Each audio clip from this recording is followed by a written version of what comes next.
I think you always hear, oh yeah, people in theater work really hard, but to really be there with them gave me a new appreciation for what they do, for how hard they work, for just the pure economics of it, are incredibly challenging for most people who choose an artistic career as their career. But the other thing that was kind of amazing is that it is physically grueling, emotionally grueling. You might be out of work for long periods of time. You are facing constant rejection. And yet, every single one of them, without exception, loved what they did.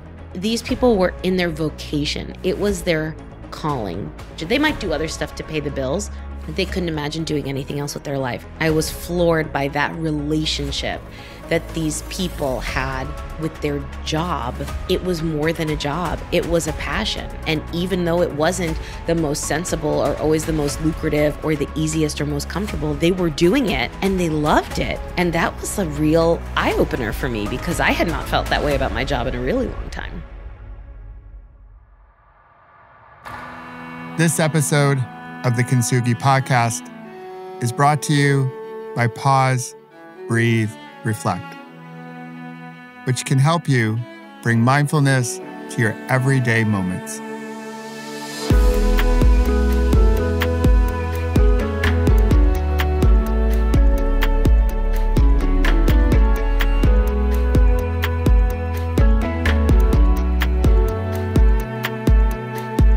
Hey there, my fellow like-hearted humans. It's Michael, and this is the Kintsugi Podcast. And this week's story of connection is awesome sauce. We'll start here. She's a huge Gilmore Girls fan. Now, if you haven't seen the show, I don't know what you're waiting for. Gilmore Girls is Ted Lasso before Ted Lasso was Ted Lasso. And it's a great feel-good TV series, awesome for moms and daughters and even dads. But make no mistake, she's more than just a fan of Luke's coffee. She's filled with adventure. She's curious, bold, daring. She took on a big risk. She's also a wife, a mom, a best friend, all those different roles. And right before the pandemic, which no one was predicting, but talk about timing, she decided to make a huge life and career shift with a series of internships. And she didn't do it when she was just a teenager in college or in her early 20s. She was getting a little bit closer to middle age, whatever age that happens to be. I keep on shifting that forward as I age. And she went on this amazing adventure and learned so much about herself and other people. And this week, we sit down and we talk about her adventure. Her story is one that tells us that we can always reinvent ourselves, that we're never truly stuck. Yes, it can be scary to take on a bold move, but we can do scary things. We can do hard things, people. We know that about ourselves. So I can't wait to share this week's story of connection with you. I know you'll want to share it with a whole bunch of your friends, especially the ones who are totally into Gilmore Girls. So if you're ready, let's take a healthy breath in and a nice slow releasing breath out. Get comfortable and get to know this week's story of connection with Alisha Fernandez Miranda.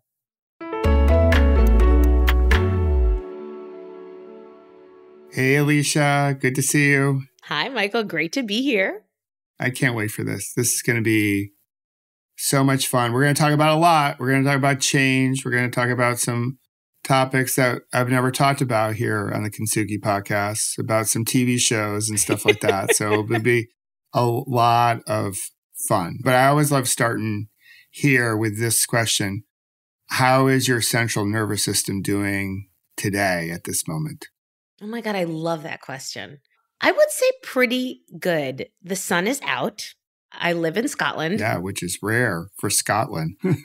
Does not happen that often. When it does, I am like immediately outside, which is something that I find incredibly centering and brings me so much joy to be outside. And it's Thursday, so I had my tennis lesson at lunchtime, and tennis is a later in life thing that I've taken up, like so many things I've taken up later in life, as I'm sure we'll talk about on this podcast. And tennis is one of those things that I'm doing that I'm not very good at, but I really enjoy.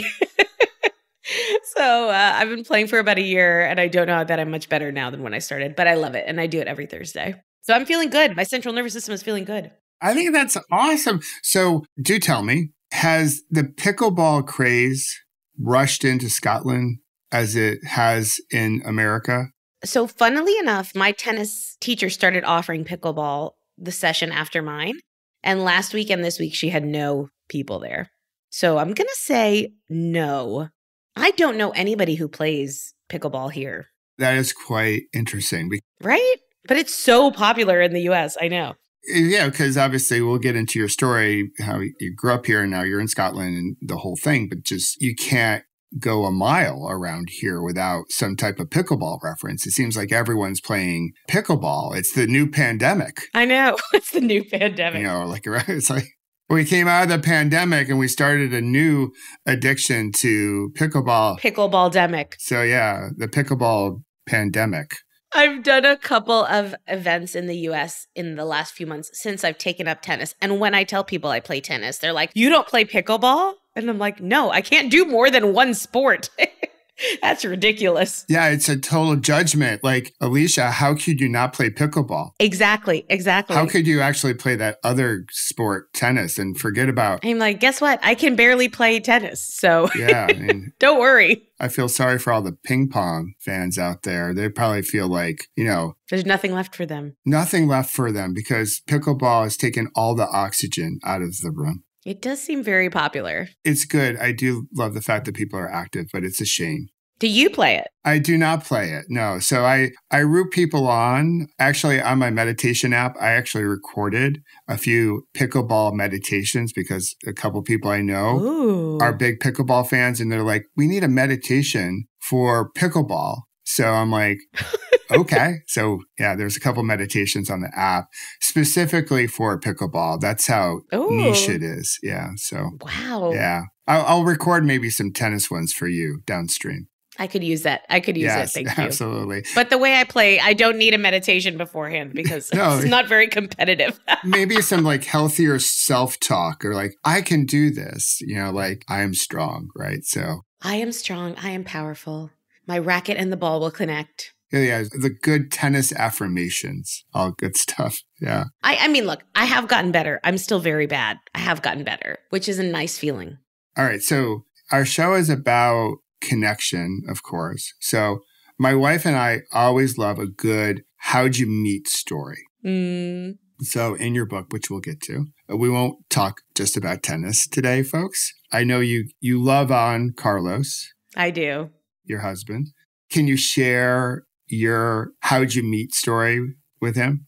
Yes, it's one of my favorite stories. So Carlos and I met in London, but we were introduced by our grandmothers. Oh, wow. Our grandmothers were next door neighbors in Cuba and then best friends in Miami when they immigrated from Cuba in the 60s.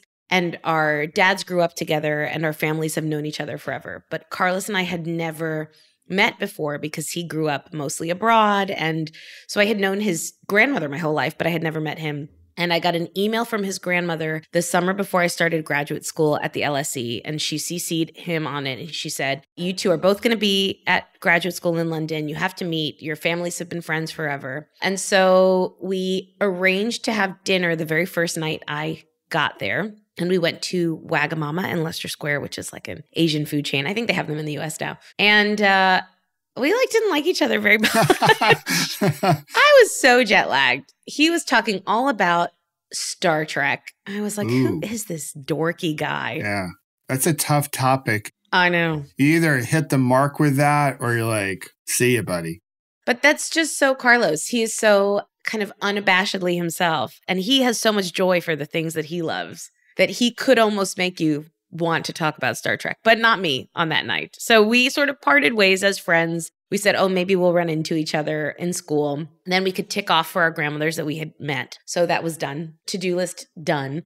And then we ran into each other a few weeks later at registration, and I was working at a bar at the time, a pub in Leicester Square in London, and I invited him to come. I said, bring some friends. I'll hook you guys up with some free drinks. And he did about a week or so later with a big group of people, including this one guy that was like really obnoxiously chasing me around the whole night and pestering me. And I think Carlos was worried that I was going to tell my grandmother about the unsavory people he was hanging out with. So he said, thank you so much for, entertaining my friends. And let me take you out to lunch next week to thank you. And so he took me out to lunch. We went back to Wagamama, and then we had a better time. We started going to Wagamama every Monday together for lunch. And it was not a very long time, like 2 months later, that friendship had transitioned into a torrid love affair. Not so torrid. I mean, we were like immediately very serious. And we have been together ever since then. And that was 20 years ago this fall. Wow. Congratulations. Yeah. That's awesome. So our grandmothers were over the moon, as you can imagine. Oh, I could just imagine. Like the wedding.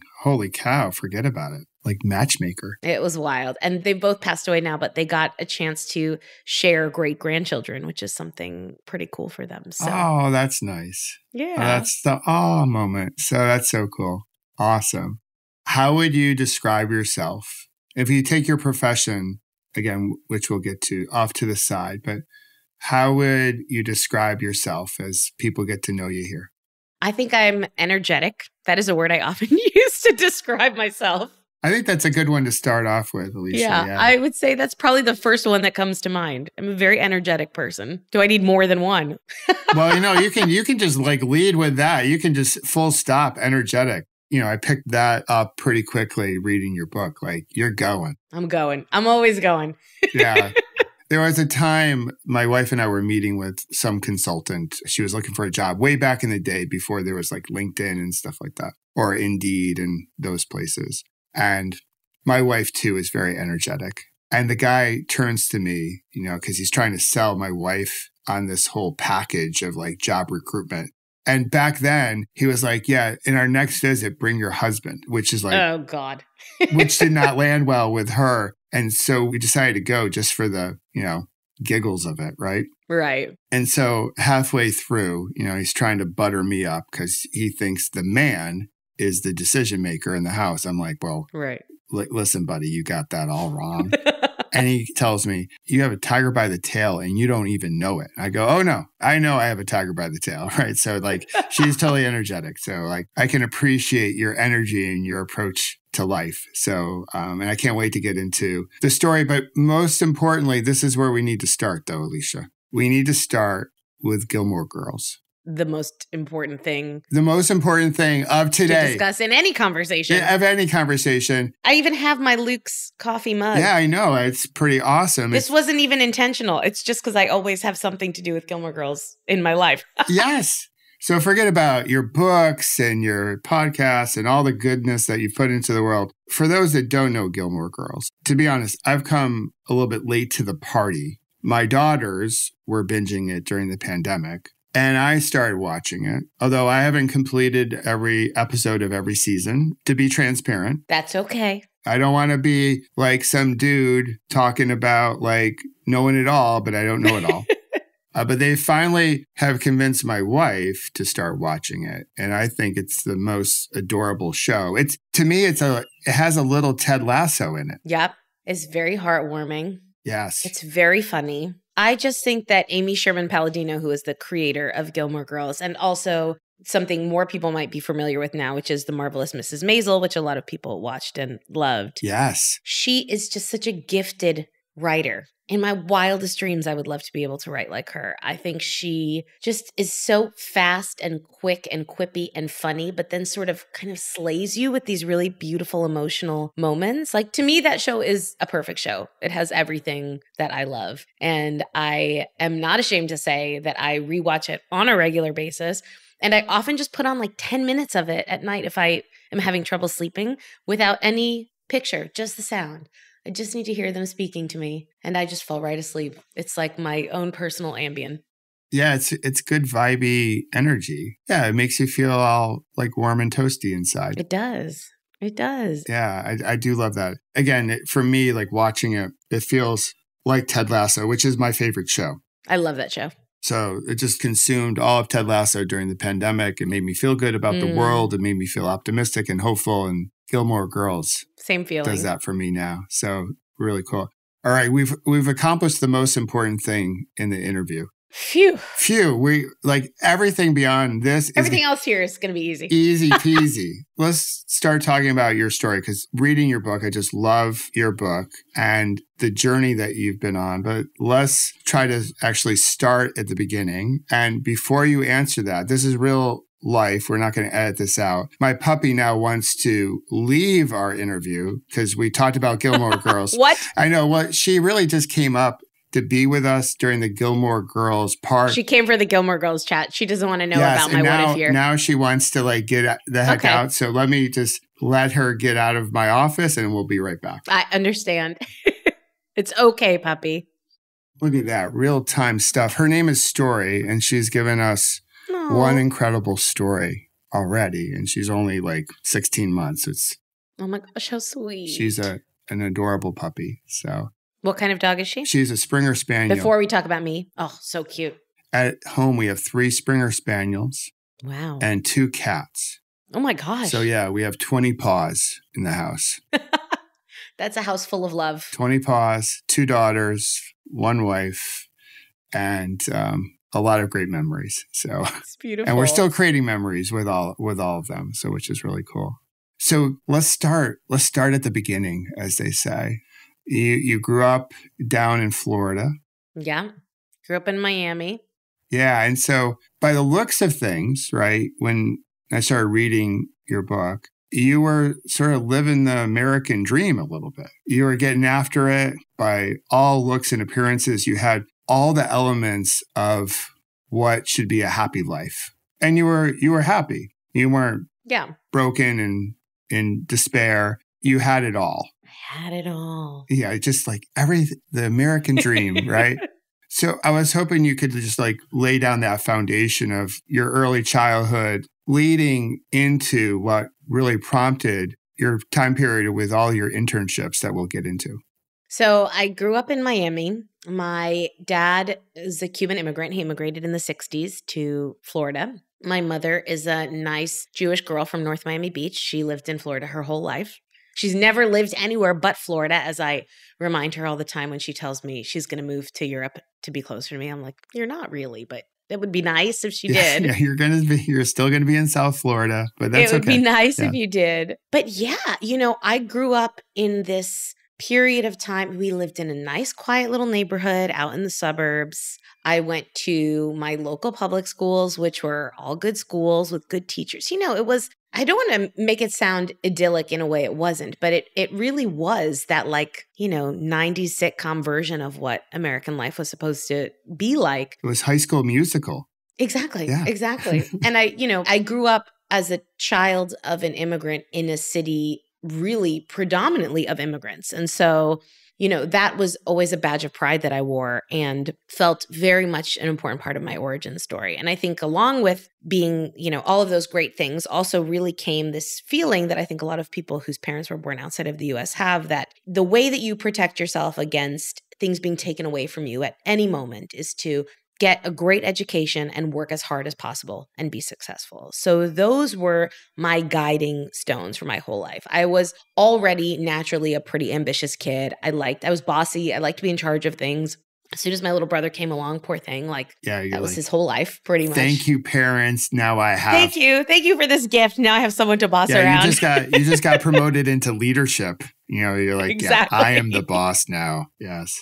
Oh, yes. Those were good days before he could talk back to me. No, yes. I love my brother very much. But, I was a straight A student. I was always really, really driven. Sometime around when I was 8, I heard about Harvard. I don't know how I heard about Harvard because I didn't know anybody that went to Harvard, and Legally Blonde had not come out yet. So that was not the reason. But I have a diary from 1990 that says, when I grow up, I want to go to Harvard. That's what I want to do. So I was always just very goal-oriented, hard worker, and really focused on my education. I did get into Harvard after high school.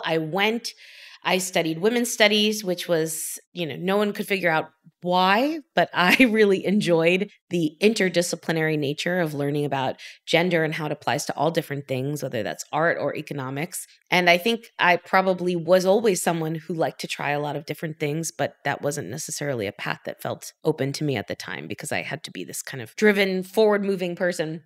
So I did that. I went to London for graduate school. I met Carlos there, as you now already know. And I kind of moved very early on in my career into the philanthropy world. So helping companies figure out how to give away their money, their foundation money, how to be less bad for the world, and also helping individuals, wealthy people, and families and their foundations kind of give away money, and helping nonprofits fundraise.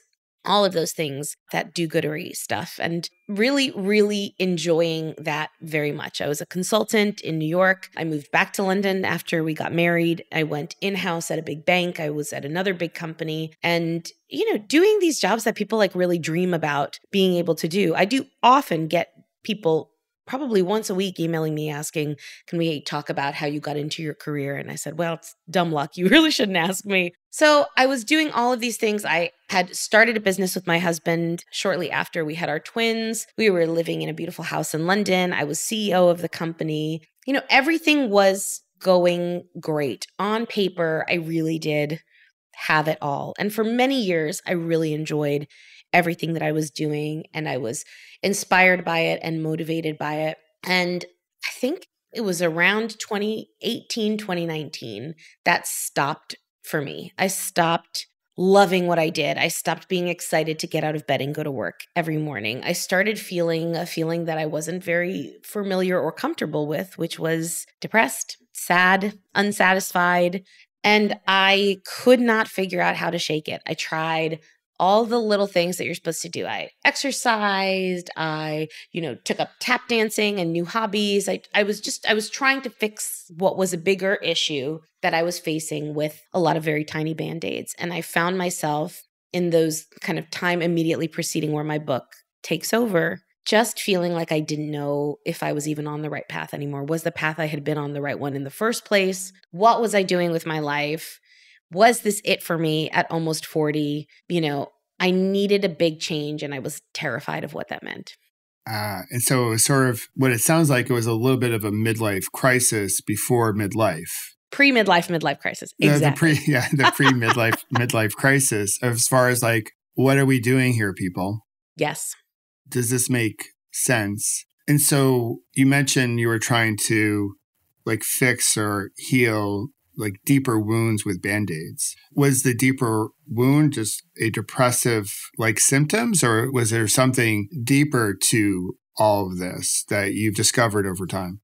I think that it was probably much further back than I had even realized. And I think it was this feeling that I had, and I won't say it only in the past tense because it still lives with me all the time. I'm just more aware of it and know how to deal with it a bit better. Sure, yeah. Which is this feeling like it is my responsibility to do the things that other people want me to do, because that is my goal in life. My goal in life is to make others happy, to make others proud of me, to make others pleased. I had this really deep-seated need to do the things that I thought were expected of me and that were going to make the people around me happy and proud.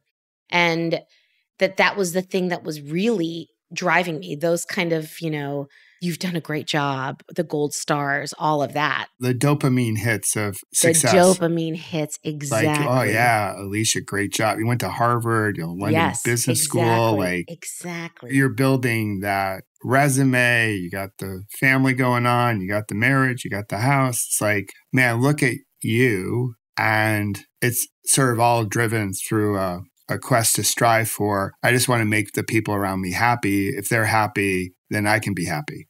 Yeah. And the things that will make me happy must be these things that everybody says are the things that are going to make you happy. Absolutely. Yeah. Yeah. And that they exist in this external plane. And as long as I keep climbing the ladder and following this path ahead of me, I will somehow get to this point where I'm like, okay, great. Now I'm here and I'm happy because everything is perfect. And when I had all of those things, those sort of external trappings of success, and found myself not happy with that and wanting something different and something more, it did really cause me to question have I been doing this wrong the whole time? Yes. It's a scary question. Yeah, you start going back to all the decisions you've made and you're like, or you start to lose trust in yourself. And you're like, maybe I've gotten this whole thing wrong. I'm putting words in your mouth. I've wasted the first almost 40 years of my life. Like, WTF, right? And I had done so many things that I did really enjoy and love, but I also was kind of faced with this feeling that like, oh my gosh, I am turning 40, but I feel like I have so much ahead of me. And is that just, I'm like in decline now. Do you know what I mean? Is what's ahead of me only going to be the same thing I was always doing day in and day out? I don't get to try something new. I don't get to experiment. I don't get to have that feeling of like, oh my God, I don't know what I'm doing, but isn't that amazing? And it felt like there were no kind of pathways or things I could look at that said, actually, no, you could do something entirely different. You could have a second career or a third career. Or a fourth, or like you can do a whole bunch of new things. Or a 25th. Exactly. And that was not a path that had seemed open to me ever, because there was the one path that was open to me, and that's the one that I followed. Absolutely. I'm sure you run into people. I know I run into people all the time who may be late 30s, 40s, maybe early 50s, and they have this desire. They're asking themselves this question, like, is this it? Is there more? Can I reinvent myself, if you will? And they feel painfully stuck because they're like, well, we've created this orbit, like we've created this lifestyle based on this, but I've done it for 20 years, 15 years, and I'm not really happy. So my youngest just graduated uni, as folks would say in Europe, college here. Yep. And she's trying to figure out what she wants to become when she grows up. And I've told her, I'm like, you'll find your way. Dad knows plenty of people in their 40s who are stuck and not happy. So experiment. But I'm sure, like, based on feedback from the book, you've met a ton of people that share your story or see themselves in your story. Yes. Or at our different stages of that journey. Some are in that stuck place. Some have done that huge shift of their own and taken, really brave steps in their life. And it's amazing. One thing that I really can remember, if I put myself back in that time period, I can remember the feeling of it in my body was feeling very alone in this. Like, I must be the only horrible, ungrateful person who is feeling this way and who thinks, gosh, why am I being so greedy to want something more when I've been given so much? And, it was a lonely place to be. And in putting the book out into the world, I have met thousands of people who have had that same feeling, that same experience. They're at different points of it. And there's this like beautiful kind of collective network of all of us supporting each other. And that has been one of the most amazing things about this whole experience for me, is not feeling like I am alone anymore. And also being able to hear others tell me that they've read my story or heard me on a podcast or whatever it might be.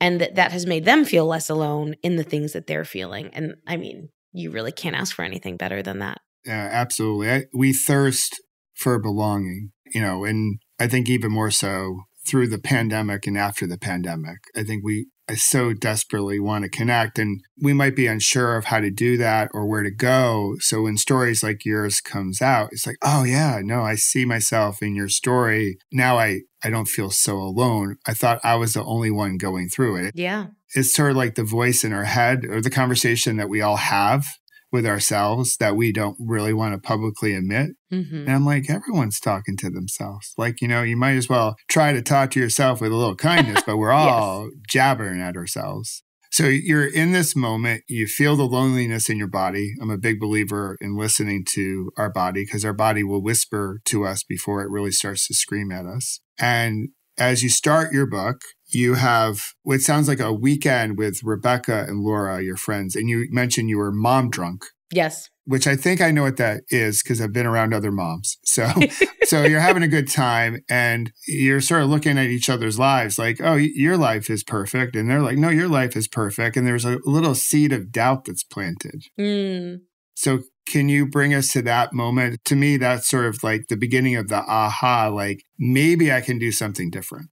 Totally. Rebecca and Laura are two of my best friends. We were college roommates, so we'd known each other since we were 18 and seen each other through those really formative moments in our lives. And so, they both had babies at the time. My twins were 7, almost 8. And, we were just together. And that is like rare for a while when you have little kids and you go through a period where you don't get that time with your friends. You might see them with the kids around, with your spouse around, or your partner. Or lunch or whatever, but it's distracted. Exactly. And when you have little kids, you're like never completing a sentence. You can never finish a sentence. It just is impossible to do. So here we had this like golden weekend and it was just the 3 of us and it was amazing. So we were drunk on martinis, but we were also drunk on that feeling.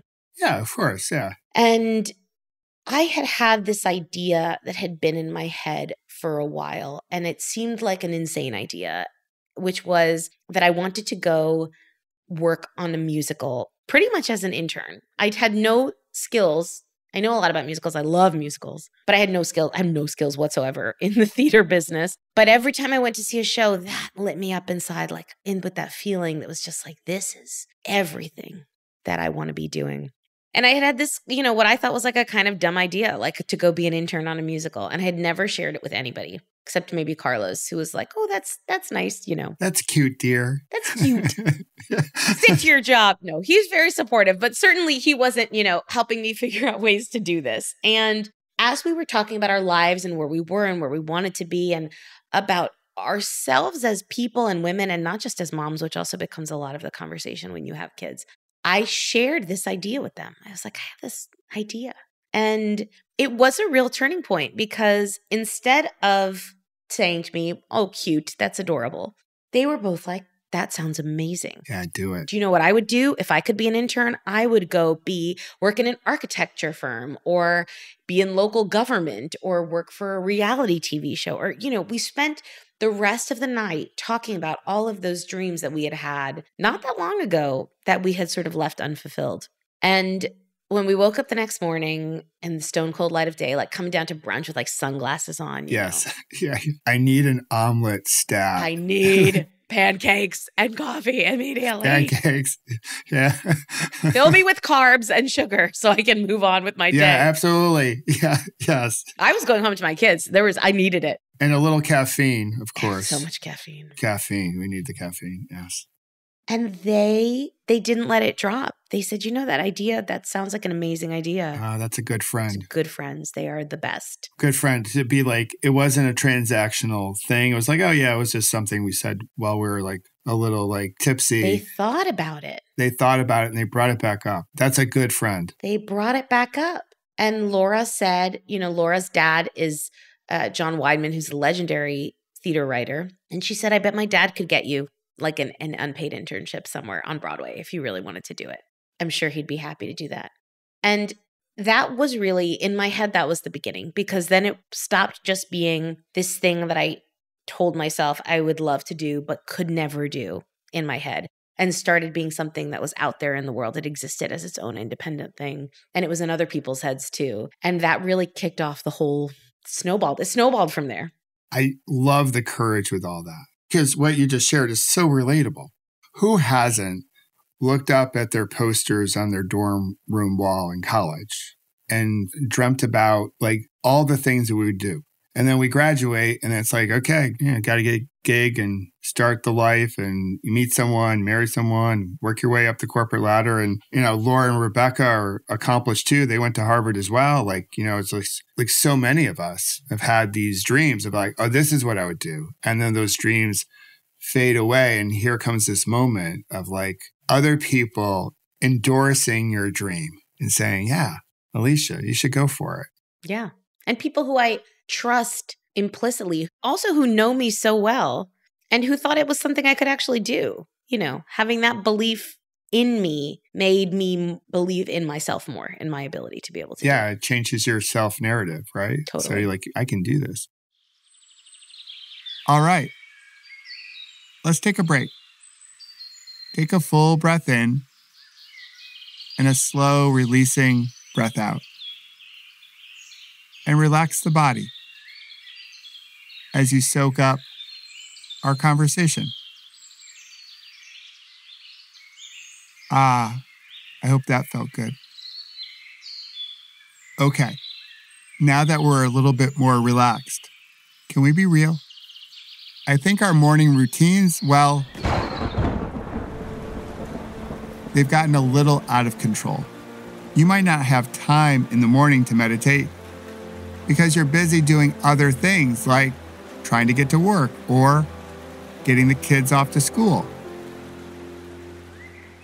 And this is where my app, Pause, Breathe, Reflect, comes in because I built it for busy people with a whole bunch of shorter practices. So if you don't have 10 minutes in the morning to meditate, cool beans. You're human after all. But I bet you have 5 times throughout the day when you have 2 minutes to practice and let go of stress and bring mindfulness to your everyday moments. So today, download Pause, Breathe, Reflect for free and begin to stress less, sleep better, and join a community of like-hearted humans rippling something worth rippling into the world. All right, let's go back to our conversation and celebrate the Kintsugi within us all.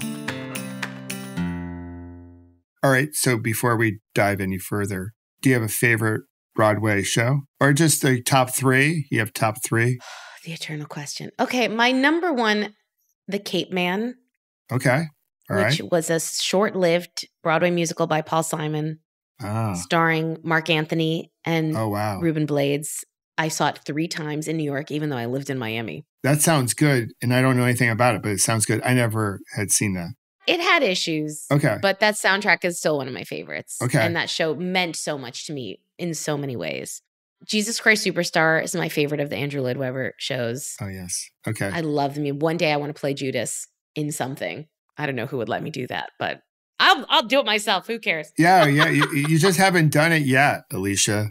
Yet is a powerful word. I haven't done it yet. You haven't done it yet. And then, who's ever in the 3rd spot, it probably rotates because there are so many things that I love, that I see that I love. I don't even know what I would put there.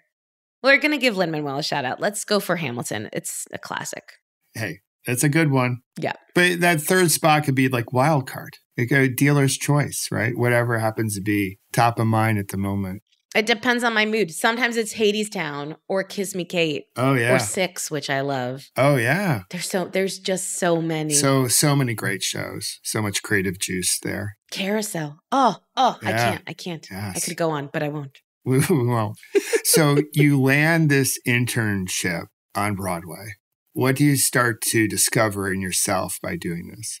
So I managed to finagle 2 positions, which are not real positions. They're basically like, come and sit in on these rehearsals and be helpful if you can. With a Broadway show and an off-Broadway show, both which are planning on opening in the spring of 2020. We should clarify there. Yes.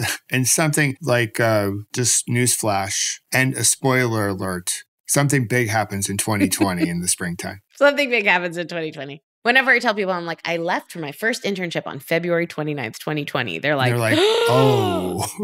Huge shock. Yes. But those first few weeks before the entire world shut down, I'm in New York. I am alone without my husband and my kids. I am getting up every day to go to do a job that I don't know the first thing about. But that's like my dream, like living my dream.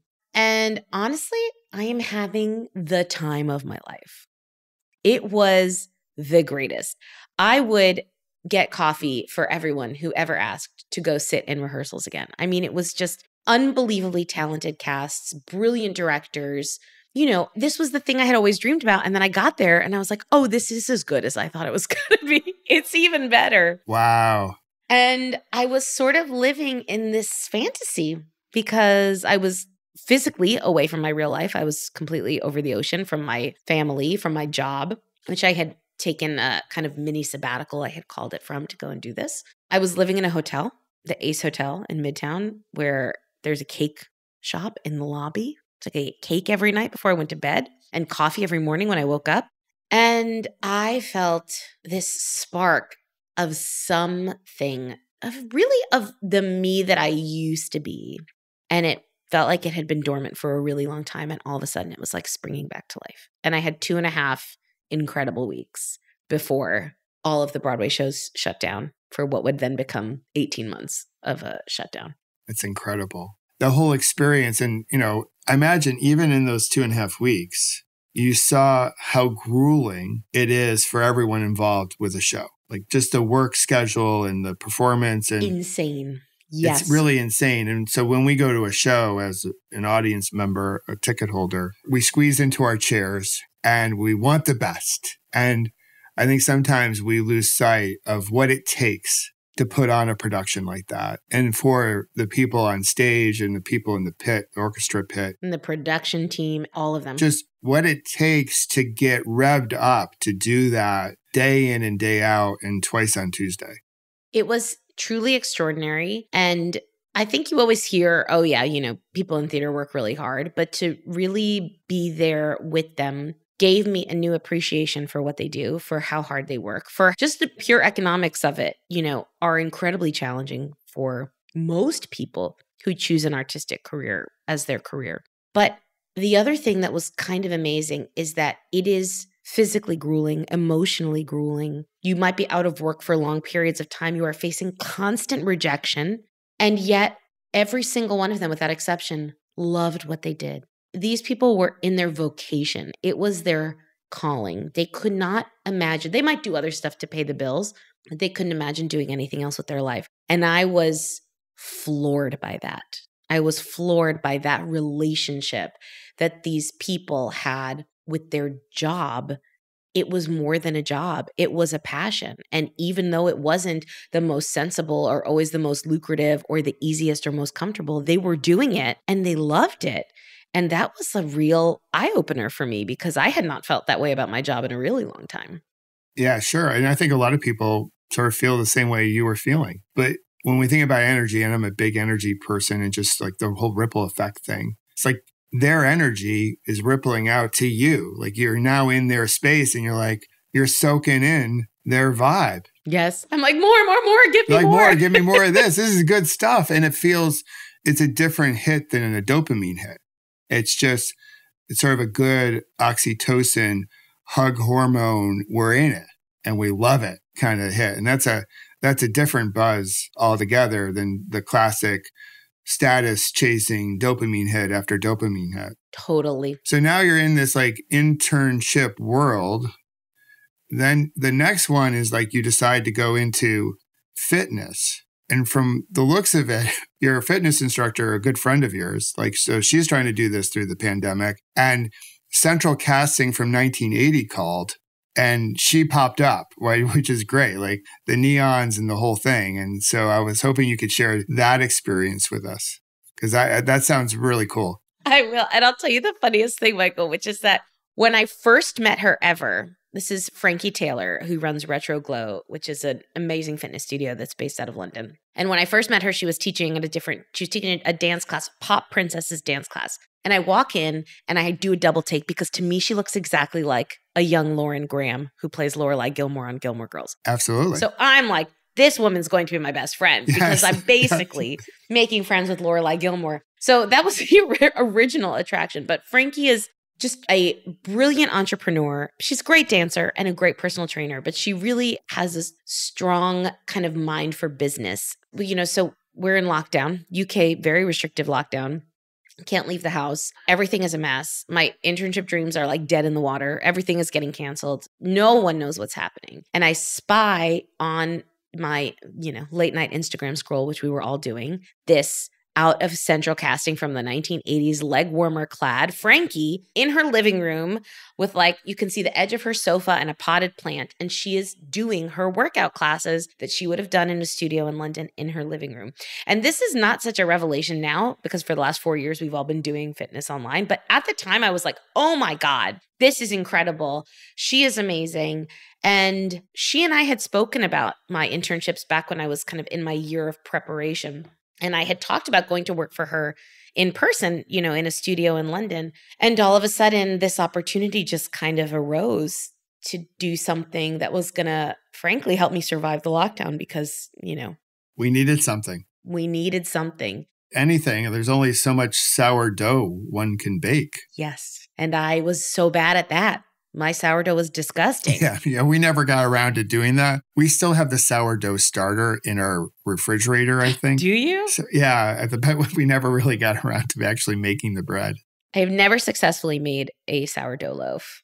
But, I was doing all the other things, like panic buying on Amazon, trying to homeschool 2 8-year-olds. Yeah, that was fun. Trying to keep the company afloat. So it's not like I wasn't busy with things to do, but I was desperate for that. I had gotten this taste of this like other life with this creative outlet. This creative energy. And then it was gone and I didn't want it to stop. So I reached out to Frankie and I said, will you please let me be your intern? I know, I don't know what I could do for you, but please, please, please, please. And she was like, that sounds great, babes. Let's do it.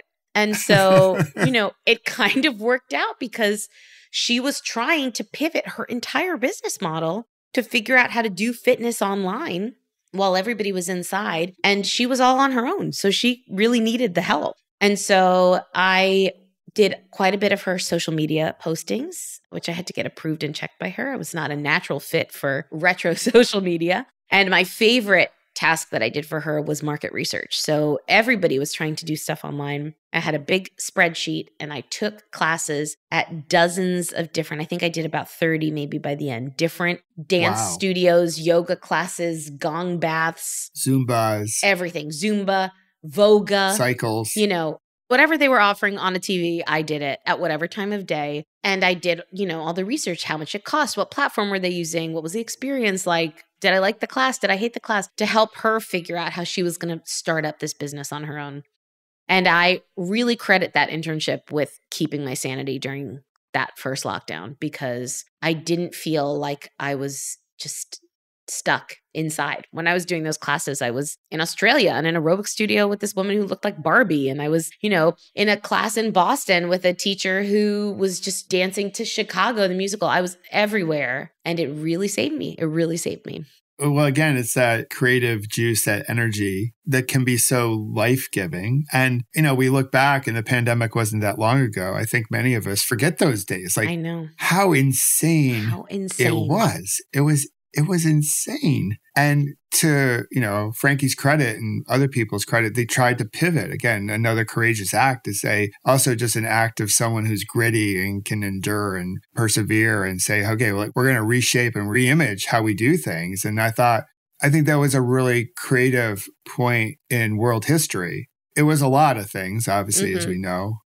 We felt all the feels, as the kids would say. Yeah. But there was a lot of just, how do we shift? How do we make this happen? So for me, like when I look at humanity, I'm like, we are a resilient bunch. Like we can figure this out. We can make change. People talk all day long about people don't change or people don't like to change. And I think people can change. And I think people can really enjoy change if they have a relationship with change that's a little bit healthier. And sometimes the change is forced upon us, like the pandemic, and we have to figure it out. But it can be really exhilarating to start something new and you don't have all the answers. It can be. I know. Everyone was like, you had your pandemic experience the year before the pandemic. And it's kind of true. Yeah, it's sort of true. But it is. I just completely amen to everything you said. I agree so wholeheartedly. I find change thrilling. And not everybody in my family feels the same way. But it means that when something unexpected happens, we're ready to go. We're ready to go and to meet it because you cannot predict when those unexpected things are going to happen. So absolutely. There's a confidence there that I think has been enhanced with you and a trust to say, you know what? If the unexpected happens, not that we're inviting it. Please no. I know I can meet it with some grace. Yeah. And so what I think happens for a lot of people is that they do not want the unexpected to happen. And so they want to control it all and they grip tightly. And so when we're gripping tightly to the reality that we want to preserve, the unexpected happens and we can get out of control pretty quickly. And it can be a pretty rapid spiral and not an attractive one. So you move from Frankie's world. Frankie Goes to Hollywood, great band from the 80s, into the art world. So like this feeling I got from reading your book is like, Frankie's got this like 80s energy and this energy of a dancer and all that jazz. And then you get into the art world where it feels rather stuffy and a little bit more uptight, but you still like learn a ton from that experience. I minored in art history in college, much to my parents' like disillusionment, because they were never interested in art. They couldn't understand it. Like they couldn't understand why that was something that was interesting to me. When I studied abroad in London, my junior year of college, I met my parents in Paris, and it was my first time ever in Paris. And I said, I really want to go to the Louvre. That's the one thing I want to do. And we get there and my dad looks at his watch and he's like, what do you need? Half an hour? And I was like, what? What? What? He was like, yeah. The whole day, Dad. Why do you need more than that? Half an hour, Mona Lisa, Wing Victory. Then you go back, you have a coffee. I was like, you got to give me at least an hour. He was like, all right, fine. 45 minutes, we'll meet at the coffee shop. Were you studying in Paris? I was studying in London. Okay. And I had gone on a trip with my parents to Paris. So we were only there for a few days. And I basically ran. I ran to the large format room. I saw all the Jerichos that I had been studying. I had studied a lot of French art. So this was like mind-blowing for me. And I jogged through. I don't even think I saw the Mona Lisa that first time. I was like, shoo, shoo, shoo, shoo. And I get back to the coffee shop after like 47 minutes. And my dad is there on his third espresso. And he goes, what took you so long? So this is just some context because, again, like this, I studied art. I loved it. But going into a career in the art world seemed not in any way realistic for me when I was 22 and finishing college and needed a job that was going to pay my bills and do all of that. Pay the bills. Yeah. Exactly. So at almost 40, I had this opportunity where I was trying these new things, and art was always going to be at the top of my list because that was something I had really been so curious about and actually had, or I thought I had, like a professional level skill set in. But as soon as I get into the art world, I realize I don't speak French, so I can't understand half the words. I don't know any of the vocabulary, and it is a world of so many unwritten codes and rules of behavior and spaces, and you're supposed to be able to say smart things about like a toilet with a plunger in it. And it was so destabilizing, but in like the best possible way, because Sure. Yeah. I was forced to put myself in a situation where I could learn very quickly. I was forced to go back to that beginner mindset again. And I wanted to do a good job. Like the people pleasing was coming back a little bit, but it wasn't just for that. It was because I wanted to do a good job. I wanted to become the master of this thing that I didn't know. You wanted to learn. And it was incredible. And it was like that right after the first lockdown ended in the UK and before we went into the second one. And so even just being outside with people, heavily masked, socially distant, appreciating art and beauty, all this art that had been sitting in these galleries and museums throughout the whole, part of the pandemic that nobody was seeing. Every moment felt exquisite. I was just like in awe of the beauty of the world around me and so grateful that I got to be a part of it, that everything felt like a joy. I love that. Because you were really learning a couple different languages all at the same time. Art. Obviously French, but the art, just how do we talk and the code, right? So it can be destabilizing, but then again, so invigorating when we take that, as you mentioned, the beginner's mindset to all of this. And again, when it comes to like what feeds us, you mentioned earlier, like nature, like getting outside, but art and creativity, art in many forms, like obviously music. We've touched upon music a little bit with Frankie's World, music from Broadway, and the list can go on and on. It feeds us. And consuming it through, say, Instagram, as awesome as the platform is, with some sarcasm in my voice, it can be really good. And there's some beautiful art and some beautiful photography on the platform. But there's something different about being in person, seeing the Mona Lisa in person, as other people are also taking her in. There's something that is hard to describe that you just can't replicate by seeing her image on a Google search. You cannot. And I recognize that not everybody has the privilege to go to Paris and, Sure. I think it's not like, well, you have got to see the Mona Lisa before you die. Actually, there's many more beautiful things in the Louvre than the Mona Lisa. But, that experience. And I'm glad people can see all these things digitally. But I'll tell you what COVID did for me was when I came out of it, all I wanted was to be physically with the people, the things, be in the places that I, had probably taken for granted before, because I never thought they were all going to be taken away from me so quickly. And that feeling has remained 4 years on, this desire to just, it's like in Spanish, they say the expression is like comer la vida, like you want to just eat life. I want to consume it.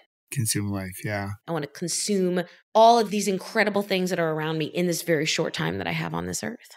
Absolutely. I completely agree. And you don't have to travel for that. To your point, not everyone has the ability to travel, but in our local communities, there's like-heartedness all around us and art all around us. There's art everywhere. To be like in community and really step into the fullness of life. All right, from Paris, from the art world, from London and all that, you head to Scotland. Correct. And you get into hospitality. Yes. I just love the diversity of this, but also there are red threads that link all this together. Yeah, there are. I didn't feel like it at the time. It felt so random, but on reflection, and of course, writing a memoir is a good excuse to reflect on a lot of things. Sure. Yeah, absolutely. But yeah, I mean, as a kid, I used to play, like my dream job was to work at McDonald's, and we used to play this game at the playground where some people got to be the server and some people got to put the food together and some people got to... You get to wear the headset. I mean, I just thought that was like the best job in the entire world. And I always loved about hotels and restaurants, this idea that, especially hotels, that you go there and you get to be whoever you want. And, I thought maybe as I'm sort of now I've done 3 internships by this point, and I'm actually seeing, okay, maybe there is a life for me in a different career. That's not the one I've always been doing. This idea, this like very like Netflix, Lindsay Lohan movie idea of you like, we're going to buy a rundown old shack and turn it into the most beautiful bed and breakfast in all of Latvia or whatever. Yeah, absolutely. Yes. And so I had always been really fascinated by hospitality as an industry. And Kinloch Lodge was a place that I had always loved. I had been there as a guest. I had been there in the restaurant. It is a beautiful, beautiful place where people come to have these sort of magical experiences. And I wanted to be a part of that too. So once again, I got down on my hands and knees and begged for an internship. And Isabella McDonald, who runs the hotel, very kindly agreed to let me come on board. And they really put me through my paces there. I was like on rotation. Yeah, you did everything. I did everything. And that was truly, my back was not broken, but it was backbreaking physical labor. Like my hat is off to anybody who works in hospitality. That is a tough, tough job physically.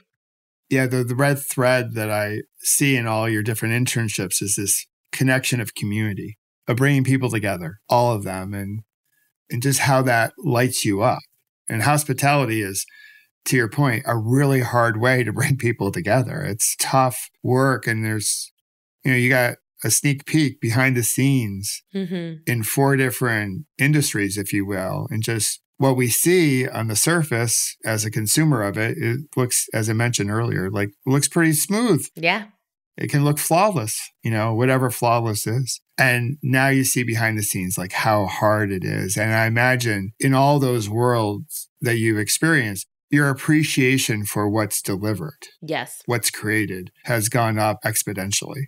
Yes. And I think I hope I was always grateful and appreciative for all of those things. But when you see what goes into it, but also you see truly, again, not different from theater, a lot of the people that work there, yes, there are people who are kind of just passing through and they're in their 20s maybe and they're figuring out what they want to do. But there are a lot of people who work in hospitality because that is their chosen vocation, because that is what they truly love and they want to do. And yes, their feet are killing them at the end of the day. And yes, they work insane hours. If you've ever met a chef, I mean, gosh, talk about it like an unhospitable lifestyle. It's hard work. And yet people choose it. People choose it day in and day out. And they love it. Yeah. And they love it. And it lights them up inside. That's the energy that they want and need in the world. And so to be around people like that in these vastly different industries really made me realize I need a life like that. That's what I want. It almost doesn't matter what the thing is that I'm doing, as long as that is what I am getting out of it, that I am feeling every day like I am where I should be, doing a thing I should do, feeding off of that energy, and, that I've got a vocation or a calling, whatever that might be, and that I'm getting a chance to live it. I love that. One of the passages that I loved most about your book was really how you ended it. Like, so you're driving through the dark, and it's sort of like how we can feel with change. It can feel really scary as you're driving away from the inn. I can picture it like you're in rural Scotland. There's no light pollution from London. There's no lights anywhere. Yeah, there's no light pollution from like a London or a New York. You have your headlights of your car, and that's it. And you have the night sky, and hopefully with a full moon, it sort of lights up the area. We're driving into this uncertainty. Even though you know the road and you had driven the road countless times before, there's still that feeling of like, okay, what's going to jump out, like a critter or some animal, and just how you sort of grew to like be comfortable with driving into the darkness, driving into the unknown. And again, going back to this, what I read in your book was just the value of community, like starting with, Rebecca and Laura and the support they gave you and the support Carlos gave you, and then just all the different people that helped you out on this journey. Mm-hmm. I was hoping you could talk a little bit more about the value of community. And for the introvert out there, you have more of an extroverted personality, so you're going to be digging being around a whole bunch of people. But this is also truly important for the introvert out there, because we all want to feel like we belong to something. Yeah. I mean, your community, it's not about the size of your community or how many people are in it or how many people you meet. I mean, at every single step of the journey, I had to rely on other people to have my back and support me. And that was not something that I was super comfortable with, because again, like many children of immigrants, you kind of learn like self-reliance is the most important thing. Don't depend on anybody for anything, And I needed to ask for help at every stage. I needed help getting internships and introductions to internships. I needed help with my kids and to keep an eye on my husband while I was gone. I needed emotional support when I was going through it really difficult. And, again, like I had this night in New York where I was like ready to pack up and go home. And here comes Laura with an invitation to go eat dumplings and a party. And there she was. You cannot live on your own in this world. And you don't need 100 people or 1,000 people. You just need a couple. You just need a couple. Yeah. My God, did I need them. I really needed them. And they stepped up for me, and I would do the same for them. And I wouldn't be resentful of being asked. I would be so glad to be able to help these people that I care about and that I love. And so there's no way I could have done any of this without the many, many people that I touch in the different parts of my life who really stepped up to be there for me in so many ways. And I am so glad I asked for help, because that wasn't something that felt naturally easy to me.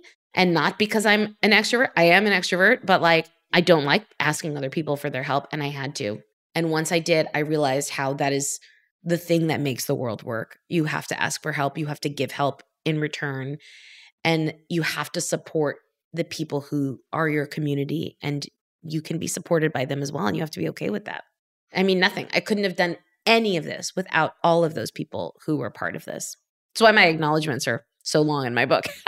I think it's terrific. And to your point about asking for help, I don't think it's natural for people. And obviously growing up, we're taught to pull ourselves up by our bootstraps and make it. We want to have agency. We want to have ownership. And I was not comfortable asking for help. And through my accident, my recovery, I learned that asking for help wasn't a sign of weakness. It was actually an invitation to get closer to someone. It was a chance to connect. And when I would deny help or I wouldn't ask for help, I was preventing someone else who also likes to help. Such a good way to look at it. A chance to fulfill a little bit of their calling, right? Yeah. So it became more of a me thing when I denied help or didn't ask for it.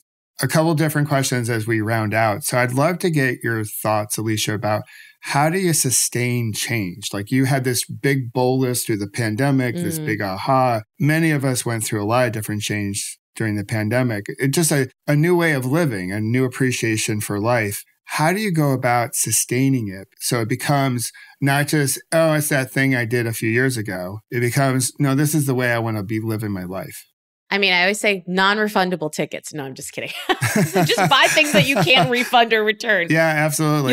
You'll be amazed. You'll be amazed how much that forces you into change. I mean, it's funny. I think about this a lot because I think as a result of writing the book and going on tour and then getting a chance to speak about the book so much, it has meant that a lot of people will say to me like, oh, well, you must be so good at changing your life. And, and I'm like, do you know what? It's really tough for me as well. You're a pro.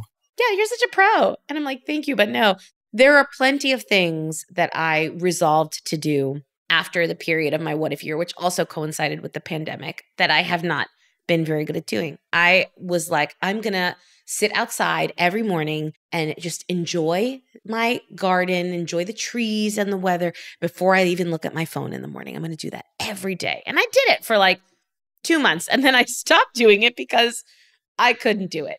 And some of the bigger changes I have kept. Some things are harder to get rid of. I am still a people pleaser at my core. I still struggle to say no to people. I struggle to do things that I think are going to disappoint the people that matter to me.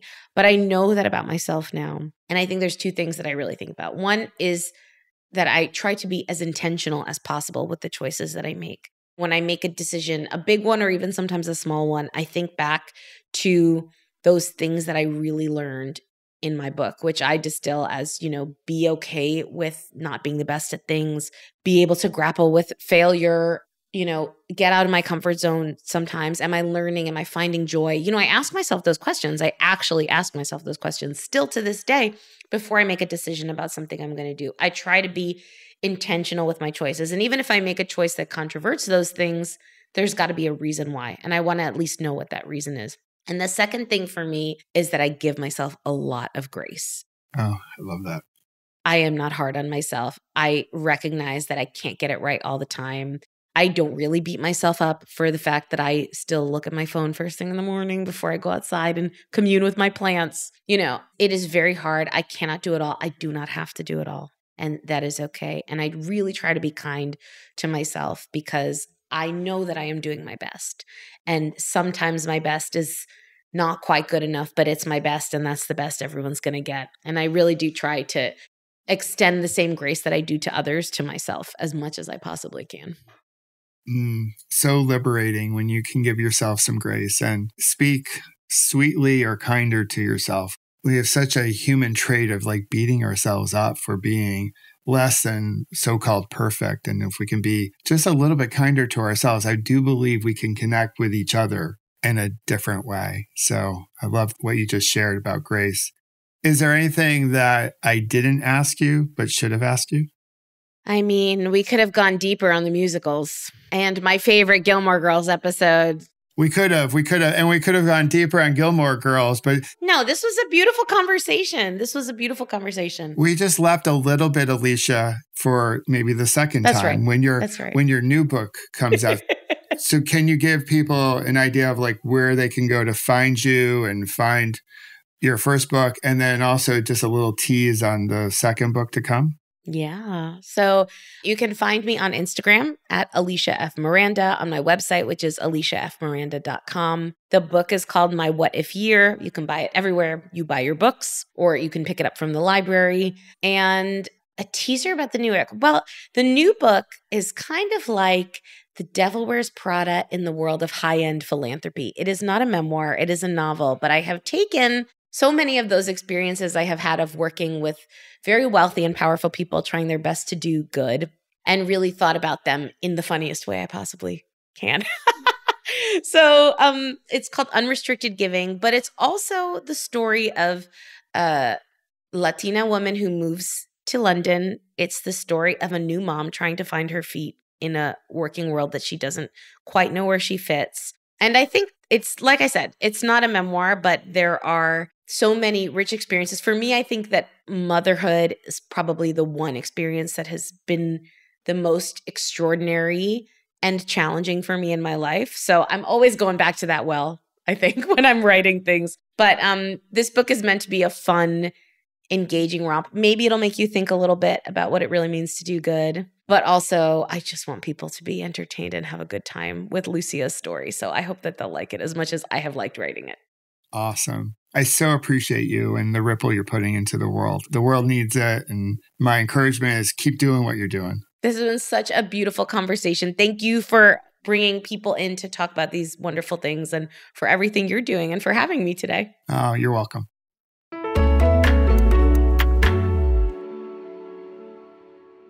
What a story. I just love her energy, her sense of humor. I could have spoken to Alisha all day long.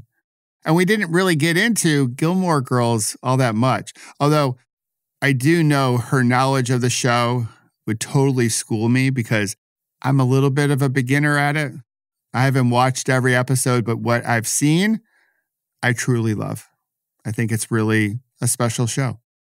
And she has a very special story, and a story that I think we can all learn from, that we're never too old to reinvent ourselves. We can make shifts. And yes, it's scary, but deep down inside, we know we can do hard things.